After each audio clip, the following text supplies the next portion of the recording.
中国近代考古最神秘、最伟大的发现，当然就是三星堆。在历史上面没有记载过这个文明，在整个中华大地上面没有人知道它的存在。可是当它的文物出来以后，给它懂不灵轰动板告，因为它的青铜面具、它的神鸟、它的神树，那些锻造跟焊接的这个技巧，根本不是2、3千年前能够达到的。一个2、3千年前对于青铜器就有这么高的掌握能力，而且它的焊接技术根本就很多是近代文明才能够做到的。那这个文明当时怎么办到的？更可怕的是，这个文明里面没有任何人类的遗址。你想想，这么伟大的东西，怎么可能没有任何人类的骨骸，没有任何存在的痕迹？难道他们从天而降吗？那如果他们从天而降，他们最后又到了哪些的地方？那这些文明做造的这些人，到底他们是谁？中国当然对这个事情非常好奇，他们当然继续的挖掘。之前我们看到挖了2个坑就已经是惊世骇俗了，现在已经挖到了7个坑、8个坑以后，我今天解决了很多的谜团，但没有想到更多的谜团还有存在在后面。因为现在可以确定说，在当时有数万人住在这个地方，这个地方有非常高明的水稻文明。因为有水稻文明，所以我可以养活很多人，养活很多人，我就可以做一些专业的分工。这里有非常专业的玉匠，这里有非常多专业的青铜器的工匠。但是问题是，这些人后来都凭空消失了。我们上个礼拜曾经谈到了商朝，你知道吗？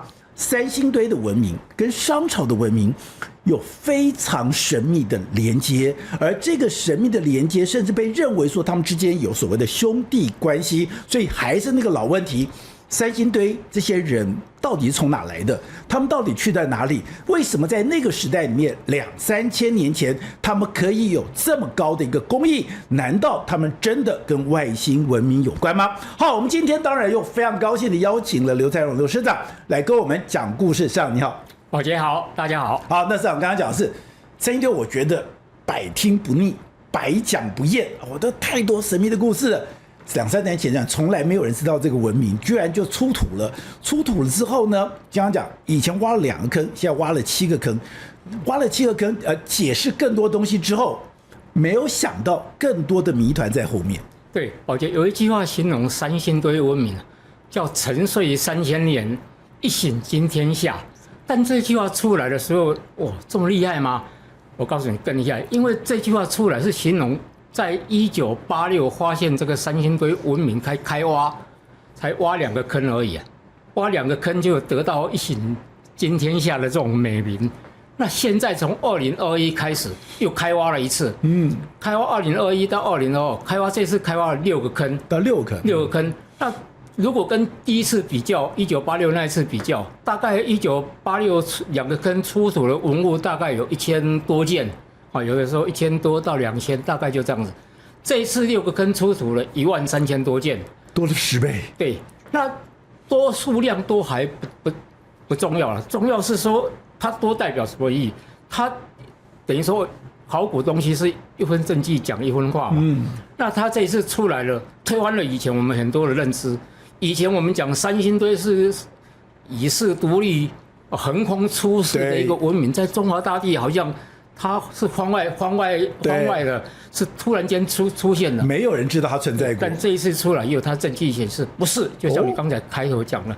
它跟商朝就像是一个以前血缘是一个同一祖先，对，然后来到差不多3000多年那个朝代4000多年的时候啊，他们分家了，兄弟分开失散了，发展了1、2千年，三星堆文明出来了，对，商朝的青铜器文明出来了，各自发展不同的风格。它是来自同源，对，血缘关系非常的密切。等一下我特别讲这一块，所以三星堆这一次的挖掘它很重要。证明它不是遗世独立的一个文明，不是一个从天而降的文明，跟刚才讲跟什么外星，因为以前没有办法解释，对，所以很多就跟他说这是外星文明的一个后代。2024有一张网络图片在大陆风靡啊，是什么？一个飞碟降落在三星堆，那飞碟也拍出来了，哇，大家玩你传我传。结果逼着大陆官方出来证明说这是 P 图，这是谣言，所以大家把三星堆一直要跟外星做连接。在最好奇的地方，对，这是我们比较正统的，它其实跟历史是比较有关系，跟商朝是有关系的。那第二个，这次出来证明说三星堆以前我们讲三星堆，我非常喜欢看。大陆我很多朋友考古学者，我们在聊的时候，在说，如果以中国的那个考古发现成千上万的，你最先喜欢哪一个？我们一同票选的，三星堆，太神秘了，神秘魔幻，像看魔戒、哈利波特一样魔幻，它充满魅力，充满魅力。所以它这个文明大家票选的一定多啊。余秋雨也是选三星堆啊。那我们讲说三星堆这样的一个魅力，它魅力到什么程度？我插一个小故事给大家。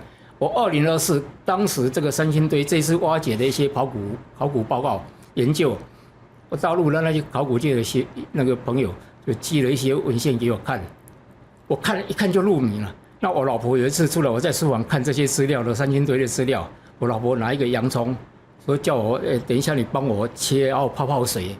省得就那个他切的时候会熏到眼睛，那个里面有隐形眼镜很麻烦。他拿给我那个洋葱就接在手上。那我刚才讲，我正在看三星堆的这些文献资料，我一看那个手就像定格一样，那个洋葱我拿在手上，那个资料我一看了1个小时没有动。我老婆出来说：“我那个洋葱你还没帮我切？”对，真的是这样的，它很迷人，非常迷人，很有魅力。OK， 那我们说这一次三星堆出土了6个坑嘛，13000多件。它推翻了我们一些想象，那也增加了一些谜团。我们从7号坑开始看了，这次的7号坑，7号坑你看它这边有这个分布图嘛，1号坑是在最上面，跟上次挖掘的2号坑在蓝色的部分，红色的部分是这些坑新开的。对，那7号坑出土了2样东西，我们回过来看，出土了2样东西是。很惊讶的是这个金珠，我们讲金珠，它在挖掘的时候，这次挖掘的时候发觉金光闪闪的一个东西。那这个坑里面有发现有很多大小不同颗粒的那种金珠，黄金，后来检测出来是99%纯金，非常纯，非常纯。然后这个金珠旁边还有一个像虎头一样的这个金器，这个黄金虎。那这个黄金虎做什么样不知道，现在还没有办法把它归纳在祭祀用了，还是要真的要砍杀什么的。那基本上砍杀不太可能，因为它没有开刃，它刃部这边厚1公分，要砍要杀不可能用1公分。所以它也是金子做的，也是黄金做的，也是黄金做的。而且这个它有3个凹槽，它做的很特殊，有3个凹槽。那这个中间那个凹槽里面呢，它有镶嵌了一些绿色的东西。那这些绿色的东西也是在检测中，不知道什么东西，因为现在检测出来13000多件，检测出来，然后把它编码了，只有500多件而已，所以它有很多了。我说，即使13000多件都给你整理出来，1号坑的那个几千件也整理出来，你知道这些东西跟整个挖掘，考古界在讲说，它只不过是占三星堆的1%到2%而已，还有很多没出现了。这个地方，三星堆有这么多东西，这个地方恐怕要100年、200年以后才会把它整个挖掘清楚吧。所以那是一个非常大的一个领域。然后刚刚讲有这么多人，就没想到这么多人存在的地方，在中国的历史居然就没有介绍过。刚刚为什么我们要从这个金珠开始介绍？这个金珠有一个非常特别的名字，叫做炸金珠。那个炸金珠刚刚讲到，它的纯度是99.99%哦，等于说你现在的这个所谓的提炼才有办法做到这么高的这个纯度的金子哦，在三星堆就已经可以做到99.99%的这个所谓的这个纯度。第二个重点是它的制造工艺太特别了。对，而且我们在以前曾经在聊的时候讲过说，世界上有一种文明，这种文明超越它当代人力或者知识所能做到的，但是它就是有这种东西留下来。欧帕兹文明，对，三星堆这一块基本上也有这种东西。我们讲这个金珠啊，这个金珠很圆，它里面出土其实很多大大小小几公分到几毫米小金珠、大金珠了很多。那这个金珠我们在讲说它怎么做成呢？它其实超越当代科技。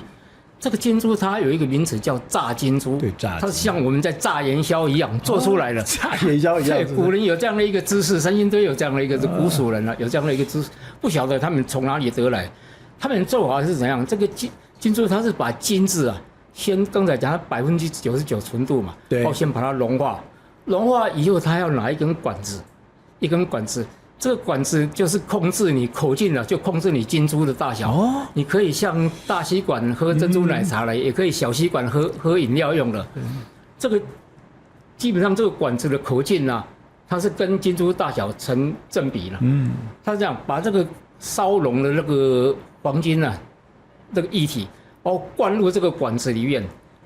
这个管子因为它是溶液嘛，液体它会慢慢往下滴流到那个管尖的时候，它咚一滴下来，跑到水里面。它底下要用个温水，冷水也不行，热水也不行，要温水。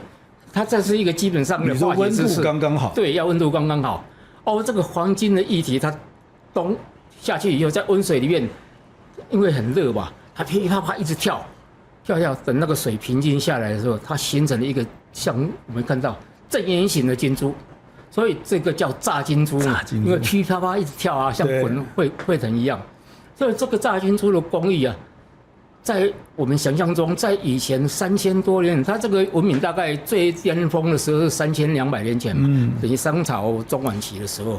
3200年前，你有这样的化学知道这样在温水里面用这种方式，它可以炸出这种圆形的金珠，而且炸得非常圆，很不可思议的一件事。我们再看。它其实除了这个炸金珠，同样这个坑里面有刚才讲7号坑嘛，7号坑里面有出土了一个东西叫银铁，银铁对。那这个银铁它其实出土，我们把它拼凑，这个是失忆，这个是商朝的青铜叶，因为它跟商朝很接近嘛。那这个三星堆的文明出土的，刚才讲在三星堆这个7号坑里面出土了几块的那个乌漆嘛黑，当时考古学家在看的时候，觉得这个东西一定不简单。要挖掘的时候，是不是在里面直接开挖，把它旁边土剥掉拿起来？它是整块像箱子一样，连旁边的土一块怎么把它挖上来了？挖上来到那个实验室里面去慢慢清理，去慢慢看。对，后来看它其实是一块银铁，那它的形状像什么？形状就像商朝这种虎叶。青铜虎叶。对，那我特别拿出来比较是商朝这个虎叶，它是我们叫铜叶铁刃，它前面这一块部分有锈蚀的这一块部分是铁，是银铁，是银铁，后面那一块是铜了，是青铜，所以叫铜叶虎刃。那这个商朝这个已经有点锈蚀了，那在三星堆这一块，刚才讲它这些银铁呢，把它拼凑起来就是一个虎叶的形状。那长度大概现在看起来有20公分长，20公分长。那宽度呢，从上面到下面，大概从5公分慢慢延伸出来到8公分，大概这样一个规格的一个斧头，不大。所以大家讲说，它可能是用来切割的，或者用来敲击用了，或者也可以当器师用。那这个虎叶，我们看刚才那个饮食那个照片了，那个饮食它很特殊，这个饮食对，我们看右上角那个就是右上角那个，那再下去有它更细的那些饮食块，对，这个饮食块它拼凑起来就像一个斧头。那这个饮食块它很特殊，它跟以前在中国大地上所出现的铁陨石完全不一样，它硬度很硬，它比所有的银铁石还要硬。陨铁已经很难打造了，陨铁已经很难做了，就它这个陨铁还是成分更强硬的陨铁。一般我们讲天上掉下来的陨铁啊，通常啊，像以前考古发现，通常在%那个镍的含量通常在5%到10%，镍它会产生很高的硬度。那镍以外，通常一点点钴，大概就这样子。那三星堆这块银铁检测出来不得了，它镍的含量19.84，这么高。刚才讲5到10而已，它等于对比1倍的成长嘛，19.84。那19.84，另外铁的部分差不多77.8，所以它镍的含量很高，很高代表一个意义嘛，硬到不行的一块银铁。那这个银铁，你如果硬到不行，刚才讲了，以当时的技术，商朝那一块银铁就已经掉了，都已经5%到8%，对，都已经惊世骇俗了。这一块19.8%，它可以把它打造成这个像小虎头这种形状，怎么做到的？完全用云铁不，可能，以前的炼铁、冶铁技术，你要烧人，你要对烧熔，要锻造，那都很难。不太可能，但它就出现了。所以我们讲说，它也是一个很神秘的一个地方。而且这一块银铁呢，经过一个检测，比较科学的一个检测，我们看这个图啊，这个叫里面它出现一种纹路，叫魏德曼花纹。哦，这种魏德曼花纹里面有这种魏德曼花纹的，世界上到目前为止发现过2块，一个三星堆，一个是非洲的纳米比亚。那这个魏德曼花纹很漂亮，很漂亮。你看这个图片，它像纵横交，像亮晶晶那个纵横交错的那个线条啊，对，线条。那这个魏德曼花纹它是怎么形成呢？它很不简单，它其实是一种晶体，结晶体。我们讲说几变体、6变体、8变体那个结晶体，它这种东西是这个陨石当时在几亿年前或者几十亿年前在太空中漂流，还没有到地球来的时候，那太空中我们知道它温度会缓慢的下降，离太阳越远的啦越冷，或者说离以前宇宙大爆炸时间啊越久的，它就会越来越冷，因为能量越来越弱，宇宙大爆炸以后的能量越来越弱，所以它越来越冷。但这个冷因为太空中真空嘛，对，没有空气的传导，所以它温度下降的很慢很慢，它大概每100万年下降1到10度哦，100万年。你说这个云铁本身自己下降1到10度？对，那你看你这个银铁在太空中飘1到10度，它会形成里面那个结晶体的变化。大概我们看这个魏德曼纹路啊，它只能形成它1公分，100万年形成1公分。那你形成这样一块这么多的这种魏德曼花纹出来，数亿年了，几亿年，所以这块银铁非常珍贵。而且他说镍含量特别高，所以它是一个独一无二的一块银铁。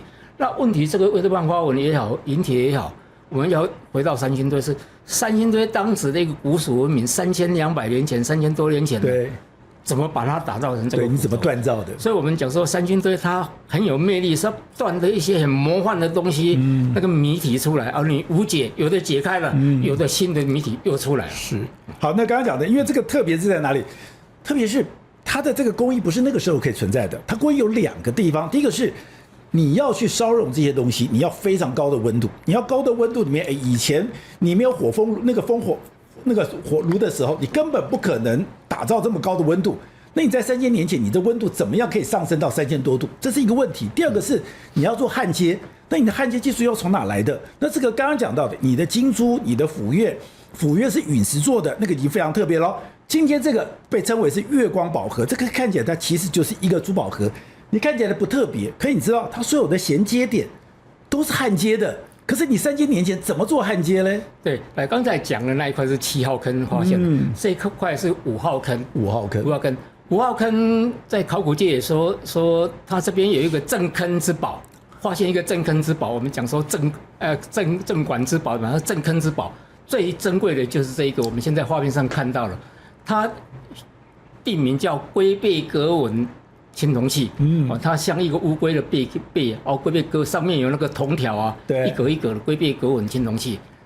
但一般人比较喜欢说，它这个看起来像月光宝盒，月光宝盒，因为这个龟背格纹青铜器它做得很精致，你其实看它那个前面那边啊，这边它像以前我们那个轿子啊。或者商代汉代的时候叫步辇，步辇就是那个皇帝要出行的时候，有9个宫女抬那个2根棍子，长棍，然后长棍中间摆一块板子上面再放个垫子，皇帝坐在上面，那个步辇，走步那个步，一步两步的步辇，对，它有点像步辇，它也是2根棍子，要中间放这么一块东西。那个你看它前面。底下这个铜棍前面有龙头的那种设计，所以表示这个以前可能是一种很高级或者王公贵族甚至是国王所拥有的东西。所以那个时候就有龙的文化。对，有龙的文化非常多，三星堆也出现非常多，等一下会讲到。那这个东西为什么叫镇坑之宝？它里面有很多不简单的东西。我们说1分真迹1分话吧，它证明的，你看它其实在这个每一个铜条连接的地方。它是用焊接形式，非常清楚有焊接的东西出来。对，我们以前讲到青铜树的时候，青铜树也有焊接嘛。那有时候你会讲说，那个是不是一种巧合，还是单一东西很难证明？对，它其实现在出土的东西，焊接的东西越来越多。对，那以前那个时代他懂得焊接，这第一个。所以这个所谓夜光宝盒有，那夜光宝盒它其实那个铜格底下那一块是整块的玉石。下面是个玉，对，这个规格大概40公分到50公分，等于办公尺大小的一块东西，蛮重的，蛮重。那里面是一块玉石，那因为现在啊，它其实在侧边，抱歉，你仔细看侧边这边有一个像黑黑亮亮银色的那种，它是一个管子，它是一个空心的管子。那考古界很好奇的是，这个管子它其实有插上一个插销，那这个是什么呢？我们把它破解出来，它其实像现在那个我们叫五金行卖的那个活页板，我们家里那个门啊，门你要推开，旁边一定有2块上下2块的活页板可以打开的。那活页板中间不是有那个管子，有那个插销吗？对，就是古代的活页板。所以它是可以打开的，可以打开的，可以打开。但现在打不开，是因为它太久了，卡住。可能要慢慢经过一段时间的一个清，所以它是有卡榫的。对，有卡榫了。卡榫本来这个铜跟那个玉的部分啊是可以打开来的，所以它的设计非常精巧。我们也懂得插销，也懂得这种活页原理，它用这样的方式来让它打开。那这个刚才讲说，它有一个很特殊的，第一个焊接以外，它还出现了一种东西，丝织品。里面有丝织品。丝织品，对。它现在因为它这边出来经过几千年的风化嘛，丝织品是蛋白质的东西，蛋白质的东西在风化掉很快。那这个丝织品是在哪里呢？是在这个它把这个铜条呢，其实有包护，有用丝织品包护，然后铜跟这个玉石中间避免摩擦，也有一块丝织品。是做这么仔细？对，现在有把它看到那个纤维拿出来，对，古代的丝织品。不是，而且是红色的，是红色，很清楚了。它会染色，它有染色的能力了。对，所以你看它当时的这个技艺，它跟我们想象的一个茹毛饮血的时代不太一样。它其实已经发展到丝织品出来了。所以他们说这是镇坑之宝。那镇坑之宝，我们在讲说为什么他说夜光宝，因为它上面还有一个铜丝带。你看那个在最后面有一个。对，那个叫铜飘带，他做这个铜飘带干什么？不知道，他也可以抬啊。那难道为什么说它像夜光宝？因为如果这个铜飘带是现在我们像皮包一样的背带，它背起来这个形状就像夜光宝的一个形式。所以这个是镇坑之宝，5号坑出土了。那5号坑另外还有一个，我们再往下看就知道。这个是刚才讲青铜树，就证明它可以有焊接、铆接、榫接呢。对，因为当时青铜神树里面就会讲，即使你现在要用现在的技术去还原，你都还原不了，而且它卡榫卡的是非常的精密。你既然又可以卡得非常的精密，你又可以用焊接，用现代的工艺竟然无法还原，所以这个一出土了以后，大家才等于说给轰动武林，给都蛮高，怎么可能有这个东西？对，这一次我们稍微回顾一下，其实现在最新出土从3号到8号这个6个坑里面也发现很多的青铜器，它跟这个青铜树其实有很接近的一个地方，它证明以前这个三星堆有不可思议的一种所谓物理化学的一个认识，而且它做得到。这个青铜树它最厉害的地方呢，最厉害的地方，我们看它中间一颗，这个我去现场看过，大概将近4公尺高，它3.96公尺，差不多4公尺，很高。它不能出国，它只能去大陆看。台湾如果出展的话，一般出展的可能是仿造的或者比较小型的青铜树。那这边你可以看，它旁边有9只那个分叉的树枝，有9只鸟在上面。那你知道这个鸟的鸟爪它是很尖细的，很尖细。那个枝呢是有弧度的，它不像整块模板或一压一块。以前古代做这种所谓的这个青铜器啊，它就是用范嘛，模范的范，它是用三明治一样夹板做出来，中间留一个空凹注入进去，叫绞柱嘛，绞柱把它灌进去就可以。那它这个不一样，它很活泼。三星堆文明，我们在看它东西的时候，如果你纯粹从艺术眼光来看，它还是独一无二，太漂亮了，很高度的艺术动。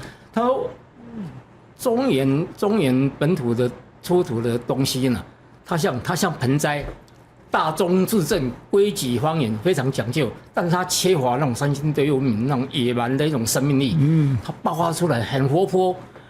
那你看它这种，刚才讲要有这种弧状的，要有很多尖角，你注意看它上面很多尖角，包括你要它的嘴巴、它的脚，对。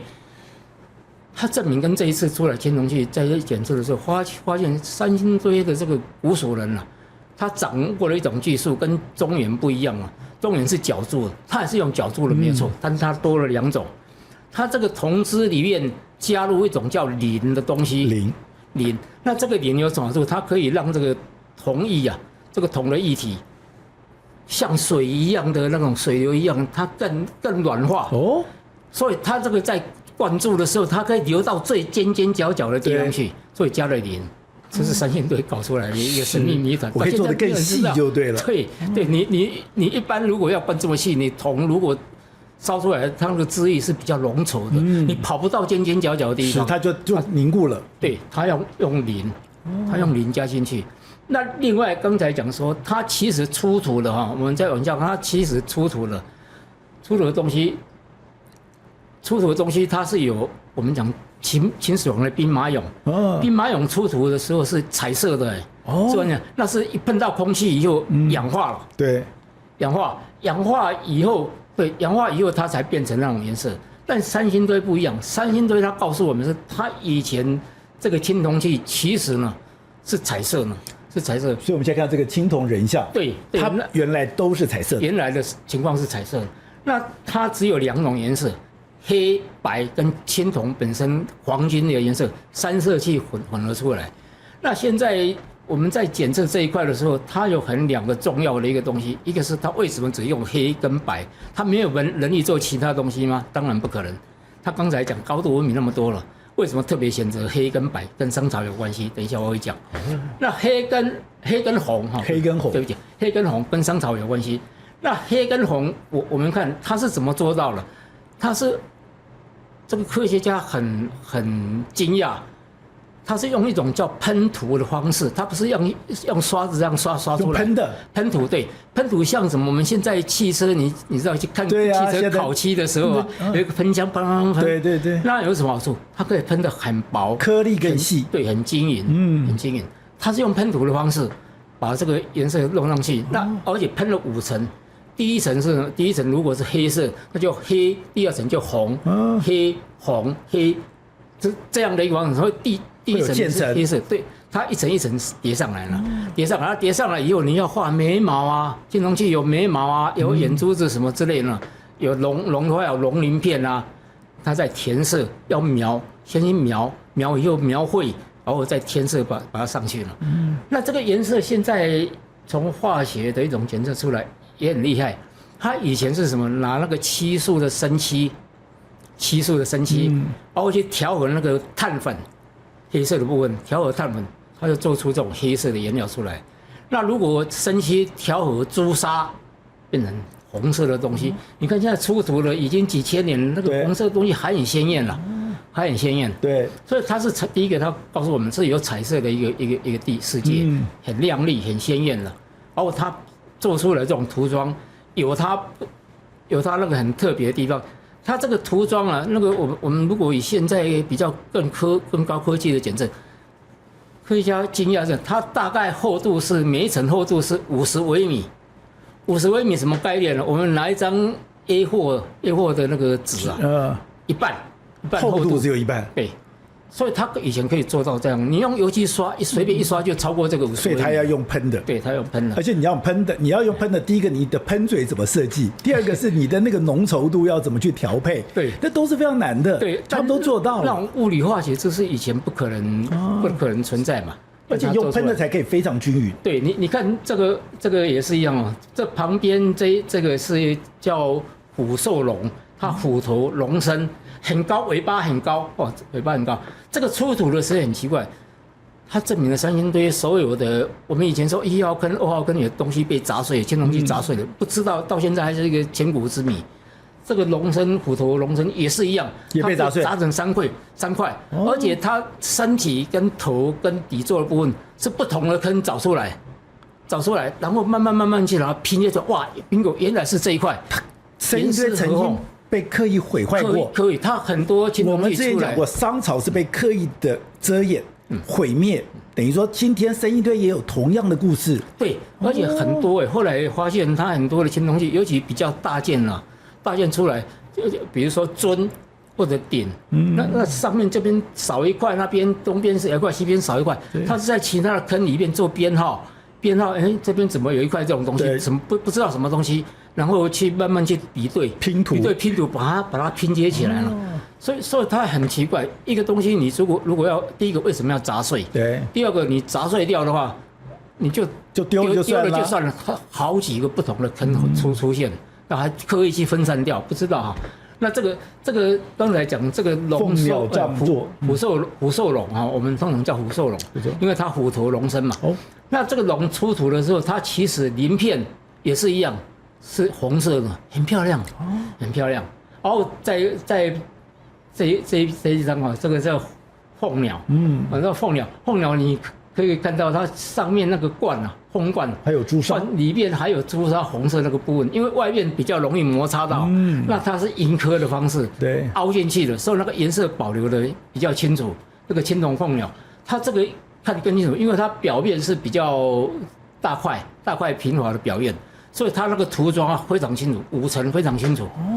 所以以前说用这种第一个这种青铜器，它证明的是三星堆文化它是有色彩的。对。第二个，它又用了很高深的这种很高科技的这种所谓喷涂的方式，把它完成这样的一个涂装。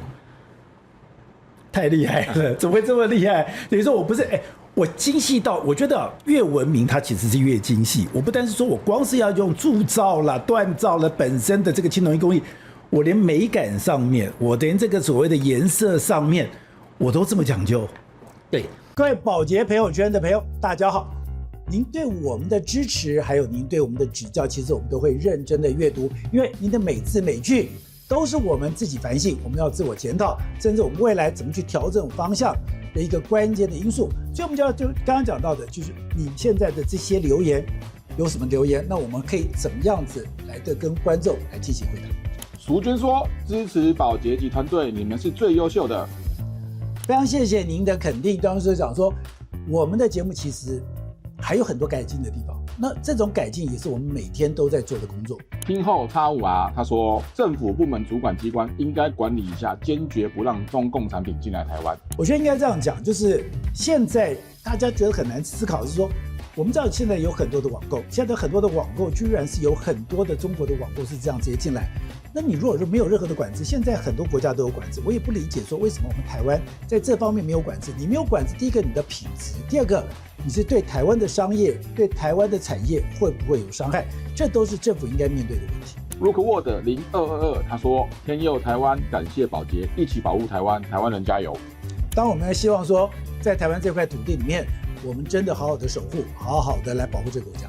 Karen 说：“感谢宝洁哥制作这么好的节目。其实能够做这样的节目，其实是我觉得那是一种福分，那是一种福报，我们会非常珍惜。”喂，20110他说他看了郑习会那一集，他说只有我觉得郑丽文尖嘴猴腮、面露凶相吗？